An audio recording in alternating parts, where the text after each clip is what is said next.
నమస్తే, welcome to Disha TV. ముందుగా దిశ ప్రేక్షకులకు నూతన సంవత్సర శుభాకాంక్షలు.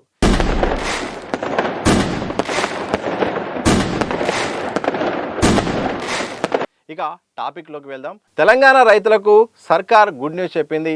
ఎప్పుడెప్పుడు అని ఎదురు చూస్తున్న రైతు భరోసాపై ఒక స్పష్టమైన ప్రకటన చేసింది. కొత్త సంవత్సరం సంక్రాంతి కానుకగా రైతు భరోసా ఇస్తామని ఇప్పటికే ప్రభుత్వం ప్రకటించింది. దాంతోపాటు భూమి లేని రైతు కూలీలకు కూడా ఆర్థిక సాయం చేస్తామని మరో పథకాన్ని కూడా ప్రకటించింది. దీంతో సంక్రాంతికి 2 పథకాలు అమల్లోకి రానున్నాయి. ఇక ఆ 2 పథకాలకు సంబంధించిన నిధుల సమీకరణ కోసం ప్రభుత్వ అధికారులు అయితే ఇప్పటికే అన్ని రకాల ఏర్పాట్లు చేశారు. ఇక విధి విధానాలపైన మాత్రం ఒక క్లారిటీ రానున్నది. కొంతకాలంగా రైతు భరోసా అమలుపై కూడా విధి విధానాల విషయంలో మాత్రం ఇంకా ఒక కొలిక్కి రాని పరిస్థితి ఉంది. ఈ నెల జరిగే కేబినెట్ సమావేశాల్లో ఇక రైతు భరోసాపై అలాగే భూమి లేని రైతు కూలీలకు సాయంపై కూడా ఎలా అమలు చేయాలనే దానిపైన మాత్రం ఒక స్పష్టమైన ప్రకటన రానుంది. సో దీంతో ఈ 2 పథకాల విషయంలో మాత్రం ప్రభుత్వం చాలా సీరియస్గా ఉంది. ఎట్టి పరిస్థితుల్లోనూ కొత్త ఏడాదిలో సంక్రాంతి అమలు చేయాలని కూడా అన్ని రకాల ఏర్పాట్లు చేసింది. ఇక రైతు భరోసా విషయానికి వద్దాం. రైతు భరోసా కోసం అయితే ప్రభుత్వం ఎప్పటి నుండో అమలు చేయాల్సిన అవసరం ఉండే, ఎప్పటి నుండో ప్రకటిస్తుంది. కానీ కొన్ని అనివార్య కారణాలు అలాగే అమలు విషయంలో కూడా కొన్ని ఎలా చేయాలనే దానిపైన ఒక స్పష్టత రాకపోవడం వల్ల ఈ పథకం వాయిదా పడుతూ వస్తుంది. ఆలోపు రైతులకు రుణమాఫీ అయితే అందించారు. కానీ రైతు భరోసా కోసం మాత్రం పెద్ద ఎత్తున మాత్రం ప్రభుత్వం ఎదురు చూస్తుంది. దాంతోపాటు రైతులు ఎదురు చూస్తున్నారు. ప్రతిపక్షాలు కూడా ఆరోపణలు చేస్తున్నాయి.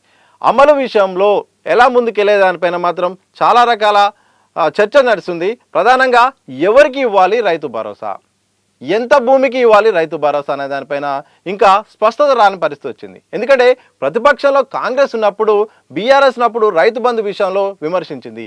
100 ఎకరాలు ఉన్న రైతులకు కూడా రైతు బంధు ఇస్తున్నారు, ఇది డబ్బులంతా దుర్వినియోగం అవుతున్నాయి, అసలైన రైతులకు కాకుండా డబ్బున్న వాళ్ళకి ఎక్కువ వస్తుందని కూడా ఆరోపణలు చేసింది.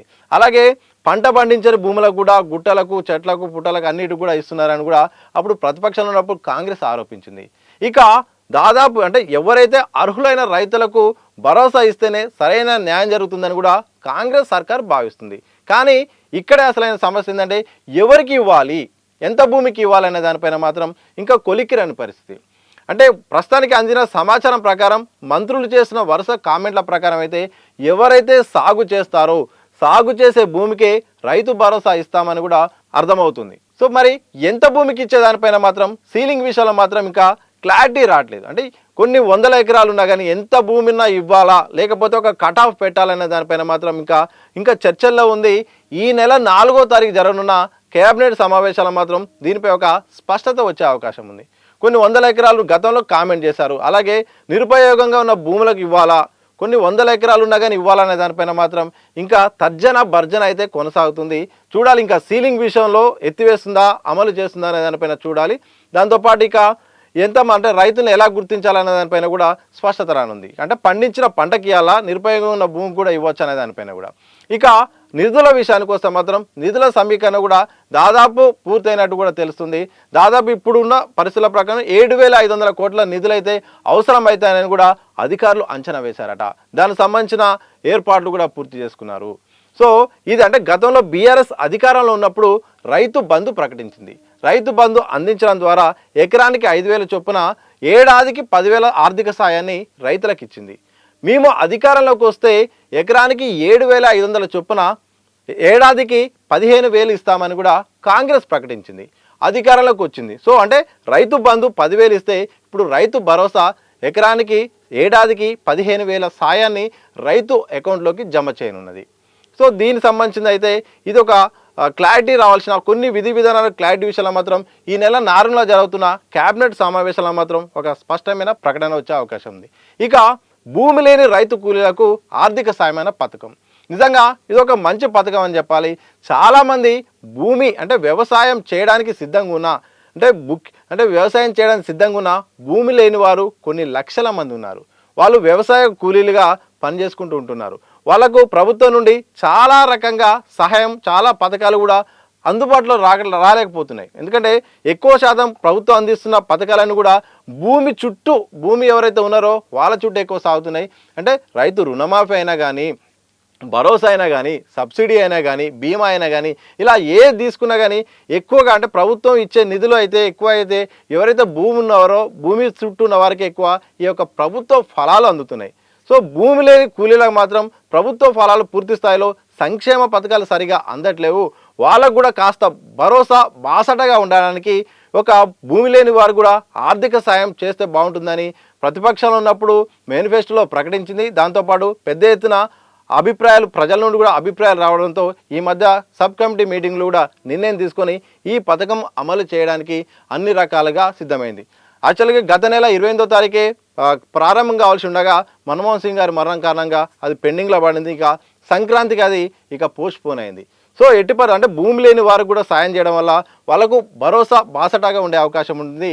2 దఫాలుగా 6 నెలలకు అంటే 6 అంటే నెలకు 1000 చొప్పున 6 నెలలకు 6000 సంవత్సరానికి 12000 వాళ్ళ అకౌంట్లో వేసే విధంగా మాత్రం ఇక ప్రభుత్వం నిర్ణయం తీసుకుంది. సరే ఎట్లా గుర్తిస్తుంది, ఎన్ని రకాలుగా వాళ్ళు ఎవరు అర్హతలు ఏంటి, వాళ్ళ విధి విధానాలు ఏంటి అనేది మాత్రం ప్రభుత్వం ఏ రకంగా తీసుకుంటుందో క్రైటీరియా మనకు తెలియదు. కానీ ఏదేమైనప్పటికీ రైతులతో పాటు వ్యవసాయ రంగంపై ఆధారపడి భూమి లేని వారు కూడా సాయం అందించే ఒక ఉద్దేశంగా 2 పథకాలను అమలు చేసుకుంటుంది. ఇటు ఈ యొక్క భూమి అంటే భూమి లేని రైతు కూలీలకు అవసరమైన అంటే దాదాపు 35 నుండి 45 లక్షల మంది వరకు ఉండే అవకాశం ఉన్నట్టు కూడా అంచనా వేస్తుంది. దాదాపు 2400 నుండి 2500 వరకు కోట్ల వరకు కూడా నిధులు అవసరమని కూడా లెక్కలు ఇప్పటివరకు వేస్తున్న ప్రకారం తెలుస్తుంది. అంటే దాదాపు ఇటు 7500 కోట్లు, ఇటు 2500 కోట్లు, దాదాపు 10,000 కోట్లు ప్రస్తుతానికి సంక్రాంతికి కేవలం 2 పథకాల ద్వారానే ప్రభుత్వం సమకూర్చి వాళ్ళకు అందించాల్సిన అవసరం ఉంది. దానిపై మాత్రం కసరత్తు చేస్తుంది. అధికారులు కూడా ఆ యొక్క అమలు కోసం, ఆ పథకాల అమలు కోసం కూడా నిమగ్నమయ్యారు. సో ప్రతిపక్షంలో ఉన్నప్పుడు ఇటు రైతులకు, ఇటు భూమి లేని రైతు కూలీలకు మేము ఆదుకుంటామని హామీ ఇచ్చింది. ఆ హామీ అమలు కోసం మాత్రం ప్రభుత్వం అన్ని రకాలుగా చర్యలు తీసుకుంటుంది. ఇటు ప్రతిపక్షాలు కొంతకాలంగా ఆరోపిస్తున్నాయి, రైతు భరోసా ఏమైంది మీరు కావాలని రైతు భరోసా ఎగ్గొట్టే ప్రయత్నం చేస్తున్న ప్రతిపక్షాలు ఆరోపిస్తున్నాయి. అలాంటి నేపథ్యంలో ఇక భరోసా పట్ల ఒక క్లారిటీగా ఇక వెళ్ళబోతుంది. సంక్రాంతి కానుకగా చాలా పథకాలను కూడా తీసుకుంది. ఒక రైతు భరోసాతో పాటు భూమి లేని రైతు కూలీలతో పాటు ఇటు రేషన్ కార్డుల పంపిణీ ఉంది, అలాగే కూరగాయల సర్వే ఉంది. ఇంకా 2-3 కొత్త పథకాలు కూడా సంక్రాంతి కానుకగా కూడా ఇవ్వడానికి సిద్ధమవుతుంది. ఈ నేపథ్యంలో రైతులకు మాత్రం ఎట్టి పరిస్థితుల్లో ఈసారి వేయవలసిందే. ఎట్టి పరిస్థితుల్లో రైతు భరోసా ఇవ్వాలి. అలాగే భూమి లేని రైతులకు కూడా వాళ్ళకు సహాయం చేయాల్సిన పథకాలు మాత్రం ఎన్ని అవాంతరాలు వచ్చినా, ఎన్ని సందర్భాలు వచ్చినా మాత్రం వేయాల్సిందే. ఈ సంక్రాంతికి వాళ్ళకు కానుక ఇవ్వాల్సిందిగా కూడా ఒక ప్రాధాన్యత పెట్టుకుంది.